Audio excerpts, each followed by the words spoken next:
Al oído, queridos amigos. Al oído, doctor Fernando. ¿Y por dónde quieren empezar la jornada? Hay bastantes temas que nos preocupan y nos llaman la atención. El primero de ellos, sin lugar a dudas, si les parece a ustedes, es el llamamiento que hace la Fiscalía a otros altos oficiales del país para seguir en la ruta de investigación de las denuncias que hace una revista y de las cuales no tenemos prueba de que realmente haya existido las famosas carpetas, los perfilamientos, o inclusive ya algunos políticos con cierto poder hablan de chuzadas, como por variar. Un tema Anuncios de la Fiscalía, que salen todo el no solamente con respecto a la cúpula de las fuerzas militares, sino también, dicen, llamarán a periodistas y llamarán a oficiales en retiro de las Sí, fuerzas militares. pero Sergio, hombre, a ver, como preguntábamos en estos días, ¿hubo chuzadas? Muestren los audios con toda claridad. Y dos, perfilamiento. Doctor Fernando, es que yo estuve revisando ayer y no encontré perfilamiento como un delito, pero a lo mejor es que yo no leí bien el Código Penal, no sé ustedes, pero no veo que diga No, eso no perfilamiento. No, existe. no, en- no, no hay un delito, no hay un encontré. delito de perfilamiento. No existe, no existe. Y hoy hay noticias muy desagradables porque ya el comandante de las fuerzas militares lo comprometieron. Lo comprometió el ministro de Defensa para decir pues que esto había sido el horror. Y personas que uno esperaría que estuvieran del lado de las fuerzas militares están ahora jugando un papel crítico muy desagradable, muy difícil. Y nos preguntamos, ¿dónde están los perfilamientos? ¿Y en qué consisten ellos? Las famosas carpetas, muéstrenos una carpeta. ¿Qué es que interfirieron los teléfonos y hay chuzados? Muéstrenos una chuzada. Nada de eso existe. Mire, doctor Fernando, la lista es larga porque entonces sale la extrema izquierda en este país a decir nos están chuzando, nos están persiguiendo, esto es sistemático, pero olvida esa izquierda rabiosa que ataca todo el tiempo al gobierno, que existe entre esos perfilados, que ahora ya dijeron eran chuzados. Mire que la diferencia entre perfilar e interceptar una comunicación no son cosas iguales y ya están tratando de, como a No, punta son de mentiras. diametralmente Sí, distintas. sí. Y ya están a punto de mentiras de llevar a la conclusión, a la comunidad en general, a los colombianos, a que perfilar es lo mismo que interceptar. Pero Miren vuelvo ustedes, y digo, Emar, vuelvo y digo, cada vez que nosotros traemos un invitado, no sabemos quién es, cómo llegamos a él, cómo lo contactamos, o cuando queremos invitar a alguien al programa empezamos a ver quién lo conoce, quiénes son sus amigos. para Claro, ver lo cómo- perfilamos, Entonces lo somos unos perfilamos. delincuentes de Mar. Pregunto, no, ¿somos unos ¿qué tal? No, delincuentes? pues todo el país entonces está en eso porque todo el mundo lo hace cuando entra a Facebook. Pues Facebook es uno una por intentar plataforma saber, claro, de donde se perfilamiento. perfila todo el tiempo, claro. Claro, Miren si ustedes, uno por intentar entender quiénes son sus interlocutores, Es pues un acto de entonces pues sí. responsabilidad. Hace un minuto teníamos al aire al doctor Carlos Álvarez, al que tenemos perfectamente perfilado como uno de los científicos más importantes que hay en el país en esta materia de infectología y de tratamientos posibles y de actitudes debidas ante el coronavirus. Pero antes de invitar al doctor Carlos Álvarez tenemos que saber quién es. Por responsabilidad con nuestros oyentes. Aquí no podemos salir con un don nadie a que dé lecciones y a que ofrezca fórmulas y a que diga cualquier barbaridad sobre el coronavirus. Es responsabilidad nuestra. Tenemos que perfilar a la gente antes de hablar con ella. ¿O no? pues así debe ser, Y doctor eso no es Fernando, ningún yo quiero delito y se hace con recordarles- información pública además, ¿no? Yo quiero recordarles que en ese listado de perfilamientos que se dieron a conocer, no está solamente la extrema izquierda, la izquierda, ni cosa por el estilo. También hay gente de derecha y del Partido Centro Democrático. El militar retirado Pedro Soto es fue candidato al Consejo de Barranquilla por el Partido Centro Democrático. Jorge Mario Isman, ex viceministro de Defensa y secretario general de la presidencia del presidente Duque. El capitán retirado César Castaño, quien formó parte del equipo que acompañó al general en retiro Jorge Mora durante el proceso en La Habana. El coronel retirado Vicente Sarmiento es actualmente asesor del alto comisionado Miguel Ceballos. El general retirado Jorge Maldonado, él es jefe de la Casa Militar de Palacio. El general retirado Carlos Lemos, actual segundo de Justicia Penal Militar. General retirado Juan Pablo Amaya Kerguelen, hermano del actual director de la Dirección Nacional de Inteligencia, y el coronel retirado Enrique Villarreal. Son gente que no tiene, unos de ellos no tienen ni orilla política y otros son claramente de derecha. Entonces no salga la izquierda a decir nos persiguen, nos maltratan y después de perseguirnos nos matan, porque eso es lo que se han atrevido a decir en las sesiones de Congreso por estos días. Pero además, doctor, mire, voy a hacer una cosa que debieran hacer algunos parlamentarios. Denle una miradita a la sentencia C913 del 2010 de la Corte Constitucional. Dice, las actividades de inteligencia y contrainteligencia son enteramente legítimas y tienen claro soporte constitucional, el cual puede encontrarse, entre otros, en el artículo 2 de la Constitución Política, que señala como fines esenciales del Estado colombiano los de servir a la comunidad, promover la prosperidad general y garantizar la efectividad de principios, derechos y deberes consagrados en la Constitución. Solo por decirles una de las sentencias. Pues es que es elemental además. La inteligencia militar está hecha para que haga inteligencia y la inteligencia de la policía también. Y cuando hablábamos con el coronel Marulanda en una entrevista, para mí, histórica, eso es lo mejor que se ha dicho sobre temas de inteligencia militar. Lo mejor, lo del coronel Marulanda. Cuando hablábamos con él, le preguntábamos, entre otras cosas, si él en su larga vida de combatiente alguna vez hizo una operación militar sin que estuviera precedida de unos esfuerzos muy claros de inteligencia. Y me dijo, nunca, y no creo que haya un solo insensato que haga una cosa parecida. No, es que sería suicida, no saber cuál es el objetivo, sería suicida, claro. Ni dónde está el enemigo, ni quiénes son los amigos del enemigo, ni cuáles los peligros que hay en la zona, ni cómo está armado el enemigo. Pero por favor, inteligencia militar. ¿Y cuál es el problema? No están chuzando a nadie, no están haciendo nada indebido, no están invadiendo la personalidad de nadie. Entonces, esto es un escándalo torpe, pero ya se fueron para la Comisión Interamericana de Derechos Humanos, ¿no? O por lo menos ya amenazaron con irse para allá, a armar el escándalo. Y claro, lo que dicen es lo que dice la ONU y lo que dice el New York Times, porque así lo han presentado. Están atacando la libertad de prensa, están acabando con las libertades políticas. El ejército está en una tarea de verificación de quiénes son los enemigos para matarlos. Por favor.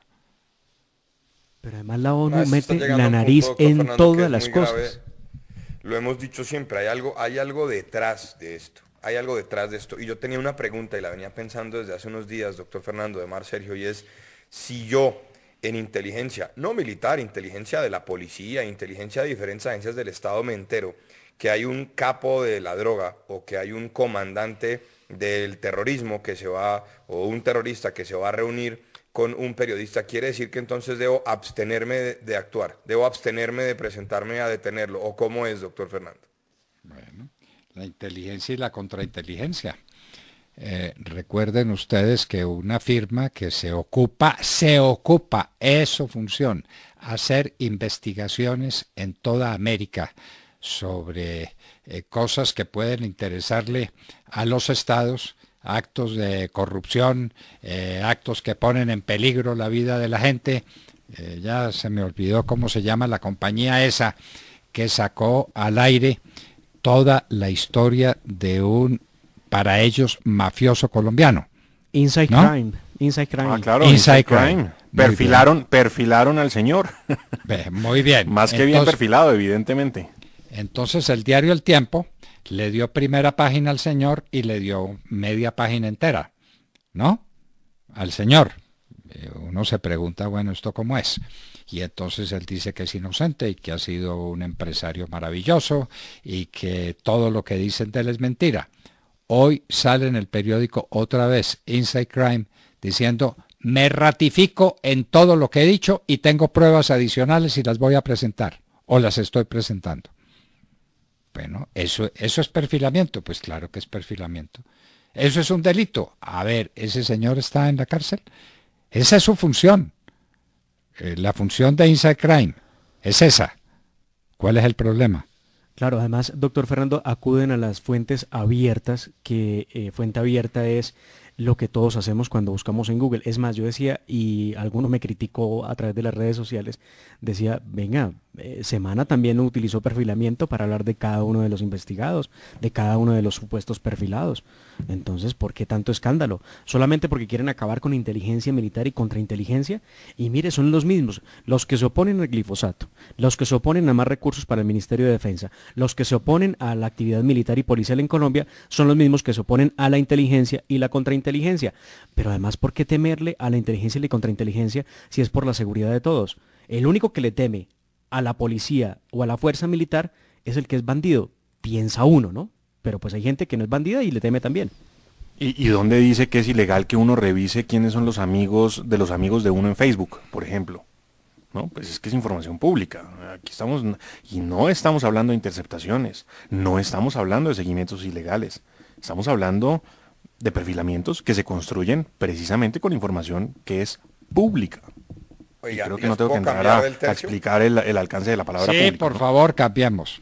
Les cambio el tercio. Es que estuve leyendo ayer en la revista Semana y también en La Silla Vacía de Mar este tema de los contratos de publicidad en la presidencia de la República con esta agencia Dubrand, que ha sido cuestionada por algunos porque al parecer se hacen uso de recursos en estos temas de paz o de implementación del acuerdo de paz, y que en esta empresa, Dubrand, al parecer tiene una vinculación importante Emanuel Echeverry, el hijo de Luis Guillermo Echeverry. Demar, ¿usted qué leyó de eso? Mire, Santiago, verdades a medias que se convierten en mentiras en este país. Hace un escándalo, sí, la misma revista de los perfilamientos, con el tema de esa agencia de publicidad. Pero hay que decir las cosas como son. Esta agencia viene trabajando durante muchos años con Presidencia. No es la primera vez que lo hace. De hecho, este contrato del que ahora están haciendo escándalo es un contrato que se suscribió en el año 2018, en septiembre del 2018, y se viene ejecutando desde entonces. Otra cosa que hay que decir, no es cierto, no se está tocando la plata de la implementación del acuerdo. Esto es una gran mentira. Y han querido venderle eso al país. El acuerdo con las FARC, perdón. Sí. Tiene razón a preguntármelo. Es una gran mentira. Están diciendo que, vea, es que son los mismos de siempre. Los que hablan del perfilamiento terminan hablando también de este contrato y dicen que están utilizando la plata para la implementación del acuerdo con las FARC para firmar contratos de mejora de imagen del presidente de la República. Bueno, ¿y por qué tanto escándalo con Iván Duque? ¿Y por qué no le hacen el escándalo a la alcaldesa de Bogotá, Claudia López, que también firma contratos de publicidad para ver cómo está su imagen en la ciudad?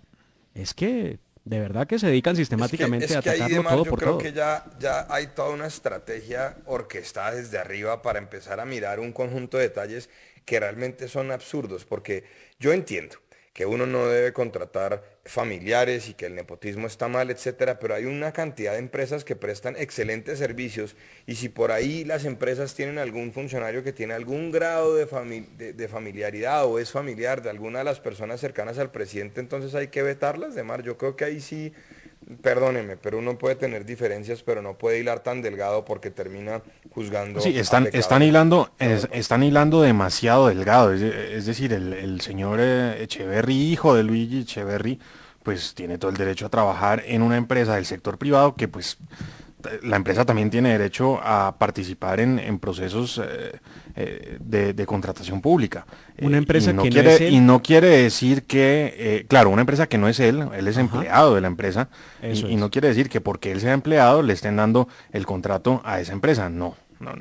Creo que están hilando demasiado. Si son buenos profesionales y cumplen, listo, pero es que entonces ahora imagínese usted, sus primos y sus amigos y los hijos de sus hijos, entonces todos quedan vetados porque resulta que usted fue gerente de una campaña. No, hombre, y les voy a decir una cosa, uno puede tener diferencias de aproximación o en las tesis o en lo que sea con alguien, pero no por eso empezar a mirar a ver si el señor tiene un contrato de 1 o 2 pesos para tratar de alegar que el presidente está haciendo algún tipo de favoritismo. No distinto fue el caso de Prieto, gerente de campaña de Juan Manuel Santos, a cuya empresa sí le dieron contratos directamente desde el gobierno de Juan Manuel Santos. Y no eso sí es distinto. 3.000 millones de pesos. Y ahí sí nadie decía nada, y ahí sí no había revista Semana hablando, ni haciendo escándalos, ni diciendo nada. A la empresa de Roberto Prieto, a Market Medios, le dieron contratos grandes en el gobierno de Juan Manuel Santos. Y Roberto Prieto fue el gerente de campaña de Juan Manuel Santos. nadie dijo nada. Y ahora, porque el hijo del gerente de campaña es empleado de una empresa que tiene un contrato con el Estado, pues hombre, me parece que tienen un Que doble tiene un rasero, contrato pues, con el Estado que y se muchos evidencia. otros contratos, Sergio. Porque es que no es que tenga un contrato para eso, tiene un Sí, contrato no, no con es el que haya Estado sido y una otros empresa de tantos. papel creada para eso, no. Exacto. Eso hay que Pero de tenerlo Roberto claro. Prieto, Semana nunca dijo nada. Es que ahí vamos viendo el doble rasero, ¿no? Bueno, y ¿Puedo, les tengo puedo esta contar, ¿puedo contar un cuento? Todos los que quieran, doctor Cortico, Londoño, faltará más. cortico, gracias, gracias. Un expresidente de la República tenía unos muebles suyos, se los había llevado para Palacio, porque le convenían, porque eran los muebles con los que se acomodaba y se los llevó para Palacio. Cuando se iba a ir de la presidencia, entonces le dijeron, bueno, presidente, pero saquemos estos muebles que son suyos. ¿Sabe qué contestó? Nadie los vio entrar. Todos los verán salir. Ahí me quedo. Ahí me quedo con ese cuento. Ahí me quedo. Es que Nadie no. los vio entrar, pero todos los verán salir. Exactamente, exactamente. Es que no sobran los cuidados en estas materias. No sobran los cuidados. No hay cuidado excesivo. Ninguno. Ninguno. De manera pues que ahí dejo mi cuento y adelante, Santiago. Bueno, Marta Lucía Ramírez anoche estuvo La activa señora en redes. vicepresidente de la República. La señora vicepresidenta de la República, la doctora Marta Lucía Ramírez, estuvo muy activa en redes ayer para insistir en que el gobierno nacional está trabajando con Claudia López articuladamente y reconociendo la labor tan importante que está haciendo la alcaldesa de Bogotá, que reconoce su trabajo, que junto con ella tienen un interés común, el interés ciudadano, que buscan preservar la salud de los colombianos, evitar el empobrecimiento, etcétera, etcétera. Pareciera, no sé ustedes, pero pareciera que el gobierno le ha pedido a Marta Lucía Ramírez tratar de mantener esa relación lo más fluida posible, ¿no? Bueno, si se trata de temas de orden público, Santiago, el conducto natural de relación del gobierno con los alcaldes es el Ministerio del Interior. ¿Ya? Lo dice la Constitución Política de Colombia. Y la vicepresidencia, en la medida en que el presidente le dé al vicepresidente o a la vicepresidente en este caso una función específica para que cumpla. Recordemos otra vez, la vicepresidencia no tiene funciones constitucionales ni legales. Ninguna, ninguna. Entonces, ¿qué hace el vicepresidente fuera de sentarse a esperar que lo llamen porque desgraciadamente fue necesaria su intervención porque el presidente alguna cosa le pasó? El vicepresidente puede hacer todas aquellas cosas que el presidente de la República le encomiende especialmente en decreto. En decreto. ¿Está entendido? ¿Está claro? Sí, está clarísimo, claro, doctor está claro. Fernando. Aunque yo creo que el momento, igual, en el momento actual, pues todos aquellos que puedan dar una mano tendrán que dar una mano y lo cierto es que la alcaldesa ha sido bastante grosera. No sé si ustedes tuvieron ocasión de escuchar recientemente esa idea de decir que el gobierno de derecha, el gobierno nacional de derecha nos iban a poner ante el gobierno distrital. Ese lenguaje no corresponde en este momento en plena pandemia, doctor Fernando. Gobierno Alguien que se distrital que siente- está ayudando a fomentar el desorden, porque el llamado que se hace para que los funcionarios de la administración distrital vuelvan a sus cargos de manera física y presencial a la mayor brevedad, pues complica un poco las cosas, ¿no? Más bien que Satura Claudia aún más López- la ciudad. Más bien que Claudia López se tome el tiempo, se siente a dialogar antes de que sea demasiado tarde con los transportadores de servicio público en Bogotá, que ayer hicieron una jornada de bloqueos en la ciudad monumental. Más bien que se dedique a hablar con ellos, que tanto le gusta el diálogo, que demuestre que le gusta y que lo puede ejecutar. Y doctor Fernando, para que los oyentes lo puedan ver, artículo 202 de la Constitución, donde dice que el presidente de la República podrá confiar al vicepresidente misiones o encargos especiales y designarlo en cualquier cargo de la rama ejecutiva. eso está claro. Funciones del vicepresidente, ninguna. Hacer lo que el presidente le diga. No, pues claro. Y si no le dice nada, pues que no hace nada. Y no hace nada porque no tiene ninguna función constitucional ni legal el cargo de vicepresidente en Colombia. Entendámoslo así. Ni es miembro del Congreso, ni forma parte de nada, de nada, de nada. El vicepresidente lo puede encargar de cualquier cosa, inclusive lo puede nombrar ministro. Lo que ya ocurrió. Aquí tuvimos un vicepresidente, ministro de Defensa. Gustavo Bell, sí señor. Sí, señor. Gustavo Bell y embajador además, vicepresidente y después embajador. En Cuba me parece. Pero sí, eso tenemos por el lado de la política. Bueno, Oiga, Sergio, vio la otro afirmación tema. del presidente Uribe, ¿no? Ayer. Sí, A todas sí. las decisiones del gobierno seguramente se le sumará atender hospitales y fundaciones que han visto disminuidos sus ingresos por el coronavirus. Ya lo ha advertido usted, doctor Londoño, el tema de los hospitales que no tienen pacientes en este momento. La gente tiene... Y ojalá que no los tenga. Hagamos votos porque nuestros hospitales estén tan vacíos se como mantengan sea así. posible. Sí, Claro. sí, sí.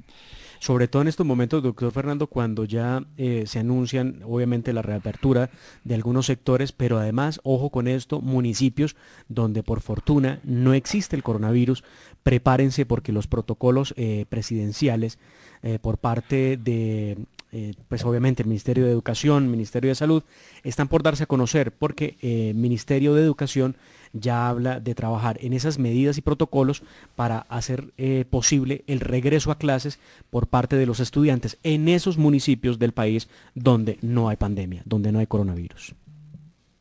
Que es la inmensa mayoría, por fortuna. Es casi el 90% de los municipios del país no tienen coronavirus.